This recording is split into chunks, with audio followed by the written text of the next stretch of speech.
Welcome to the Industrial Talk Podcast with Scott Mackenzie. Scott is a passionate industry professional dedicated to transferring cutting-edge, industry-focused innovations and trends while highlighting the men and women who keep the world moving. So put on your hard hat, grab your work boots, and let's go. All right, once again, welcome to Industrial Talk. Thank you very much for joining the #1 industrial-related podcast in the universe that celebrates industry professionals all around the world. You are bold, you are brave, you dare greatly, you collaborate, you solve problems. That's why we celebrate you on this platform. And we are broadcasting on site. PowerGen is the event, PowerGen 24. New Orleans, Louisiana is the location.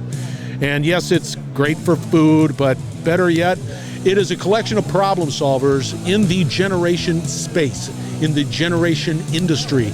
And it is fun. And there's a lot of great conversations happening here at PowerGen. In the hot seat, we have Marybeth McBain. She's a senior sales engineer at Elliott Group. And we're going to be talking about, well, CO2 capture things. Did I get that right? Yeah, exactly. See, there it is, man. That's what I want to talk about, because that's what's on everybody's conversation. A lot of people are trying to figure out how to capture that carbon. That's right. But you having a good conference? Yeah, excellent. There's a lot of people here, and everyone talking about CO2 and hydrogen, so that's a good thing. It is. Especially for PowerGen. I didn't know that. Yeah. Yeah. I mean, I really feel like that's a big answer to decarbonizing global emissions, because, we can't get there with electric vehicles. I mean, so much of the world's emissions are related to PowerGen. Yeah, and see, what's interesting is the fact that, to charge or to make those EVs go, you just still need power. Exactly. And you need a lot of it. Yes. And you need it to be able to be there in a way that is, stable and all of that good stuff. Yeah, continuous. See, I'm already digressing. Before we get into this conversation, give us a little background on who Marybeth is. Oh, well, thank you so much for having me on your podcast. Absolutely. Why wouldn't I? I've been in the oil and gas industry for 22 years. I've worked yeah, you started at, I was 5 years old when I started.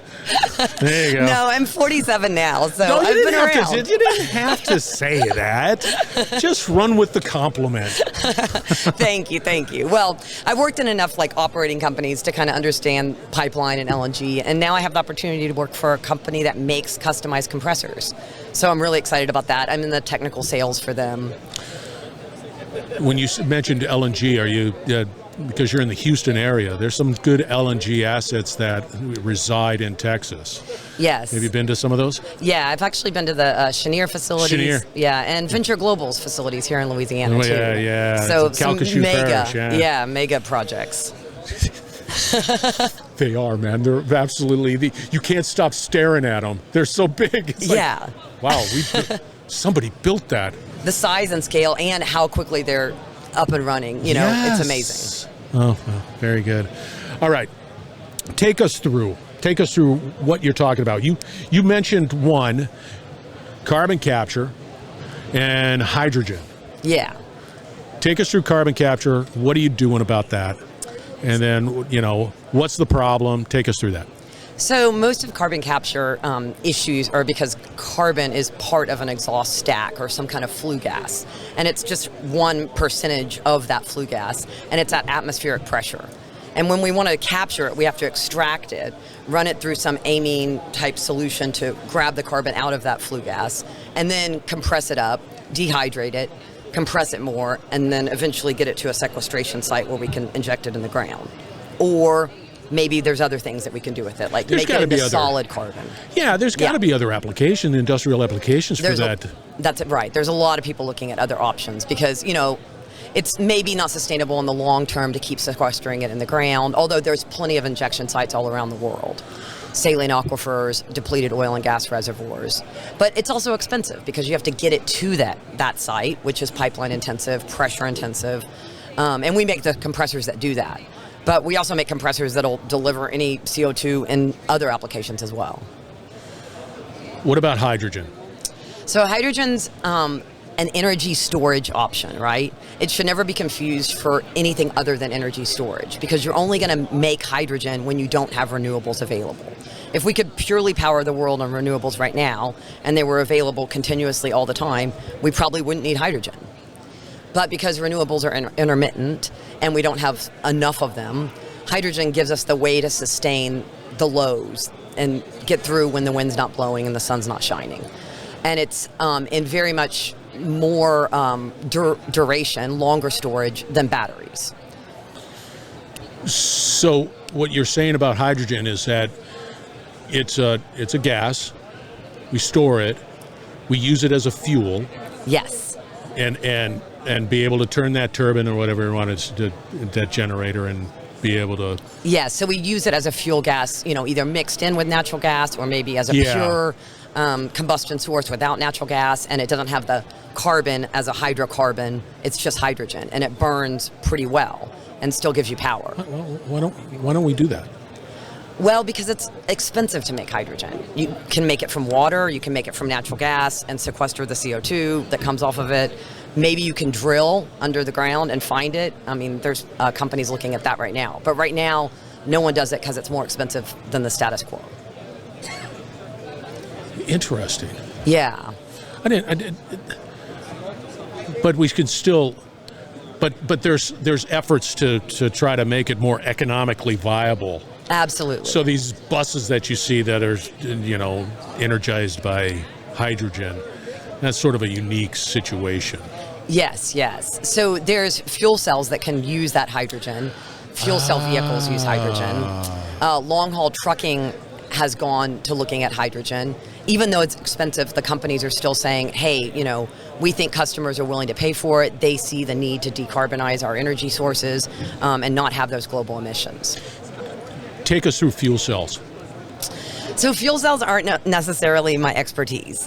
Doesn't matter. Just make sure that you're uncomfortable and sort of speaking whatever. You know more than I do. Yeah, so there's been companies working on fuel cell technology for a while. So at least there's, some history and technology development that's gone in it. And there's fuel cell vehicles that run off of hydrogen right now. So the main thing is it's kind of a chicken and egg game, with hydrogen. You have to have the fueling stations before you convert your vehicle.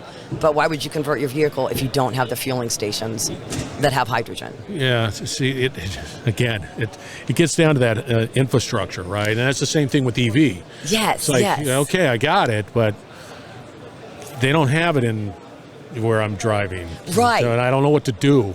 Yes. And I don't know what to do. And it's one of those things where, okay, maybe a little incentives in the market would help us because we just need an infrastructure build out and then everything can move forward. And But then again, it's a tremendous demand on the existing capacity of power that exists out there. Oh, yes. On EVs. Yeah. I mean, there's two big things with EVs. It's that batteries are very intensive on the metals, the specialized metals, mainly nickel. And if you converted most of the world's cars right now, it would use up all of the nickel that we have in the world, globally, forever.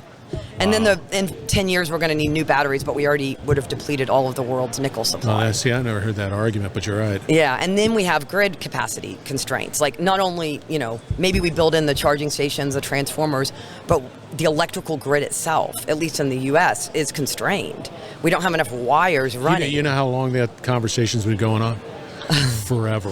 When I was a like before I was born. I was a journeyman lineman, transmission out of Southern California Edison, right? And so we were having conversations about reconductoring. Oh wow! Because of the same thing. Back then, I had hair, and I don't have hair now. But the problem was nobody wanted to. It's expensive, and then the infrastructure can't handle the additional weight, the load that's on the structures. Yes. It was just like one thing after another, and then of course it goes through a neighborhood and it's like Yeah. I live in Houston and we had enough problems, with that cold storm in 2021 with the grid and electrical supply. Yes. And now we're trying to add a little bit more demand in terms of electrical vehicles. It's just not going to be sustainable. Did they upgrade your grid? Did they do it? It's I don't think ERCOT. we're there yet. We're just hoping for, this kind of winter not getting like 2021. Yeah, that was. And ERCOT prides itself in being independent, so we don't need the rest of the U.S. Yeah, they do. They're an island. They are an island, absolutely. And it's like, yeah, okay, go for it, man. Have at it. More power to you. All the other utilities are all interconnected in some way, shape, or form. Yeah, imagine that. I'll wheel over here. The United States. Yeah, that's right. Except for ERCOT. It's not a slam on you guys. Not a slam on you guys at all. No, right. So, in one of the conversations we were having prior to this one, you indicated that you think that it's going to be carbon capture before hydrogen. Yeah, because... Explain. Okay, so even if we're chasing hydrogen and we're trying to make some hydrogen, green hydrogen, pink hydrogen, blue hydrogen, the most sustainable and cheapest way to make hydrogen right now is from natural gas. And when you do that, you have the carbon that's coming off of that hydrocarbon chain, and that's CO2. So that's why we think CO2 pipelines supporting blue hydrogen are kind of going to become in the forefront before we start to get a huge green hydrogen economy. I have to ask for clarification. You rattled off some colors of hydrogen. Yes. Can you just sort of explain to me the colors of hydrogen? So green hydrogen is like what everybody wants because it's green, right? So that's the idea of making hydrogen by splitting water. Which kind of needs a lot of water, so that's kind of a negative on green hydrogen. But in theory, you're making it from water, hydrogen, and oxygen, and you don't have any carbon emissions. Got it. And you're using, ideally, renewable power to make that. So with renewable power, you don't even have power that's emitting carbon in the process of making. Well, that's all. Another one that, like, oil and gas people don't like to talk about this, but pink hydrogen's kind of a neat concept because it's nuclear powered, powering that same electrolysis to split the water molecule. Why pink? You know, I don't know. I don't know if nuclear people like to wear pink. I like pink as a color. I just it's like you set me off when I go. I stumbled on that. It's a little speed bump in the old conversation. Whatever. So that comes from the nuclear.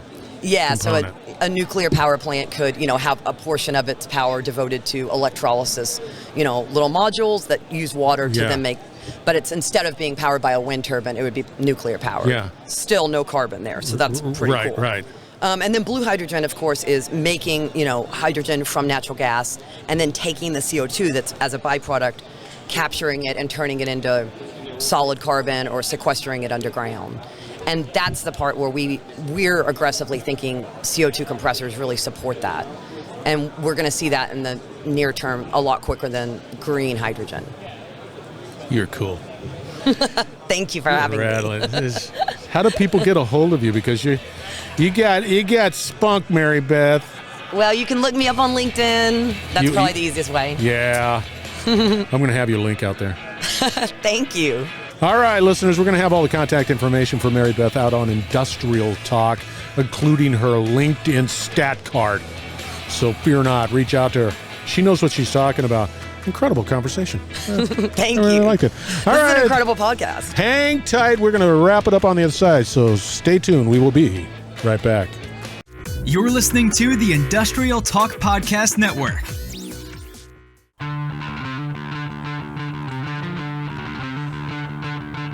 All right, that's Marybeth McBain. McBain. Sounds like a detective. She's with the Elliott Group, and we were definitely talking about carbon capture as well as hydrogen and solutions all around that in between. And she just hit a home run after a home run. She's batting 1,000. Sports analogies everywhere. Marybeth, reach out to her. We'll have all her contact information out on Industrial Talk as indicated in the interview. She's got solutions, so figure that out. All right. Industrial Talk is a platform for you industry professionals to amplify your voice. I keep saying it all the time. You want to do that? You want to open up opportunities? Go out to Industrial Talk. Reach out. Connect with me. Let's have a conversation. Let's get your story told just because it's important. We need to solve problems. Educate, collaborate, innovate. That's what we do here. Be bold, be brave, dare greatly. I say it all the time. Again, Marybeth is who you need to contact. We're going to have another great conversation shortly, so stay tuned.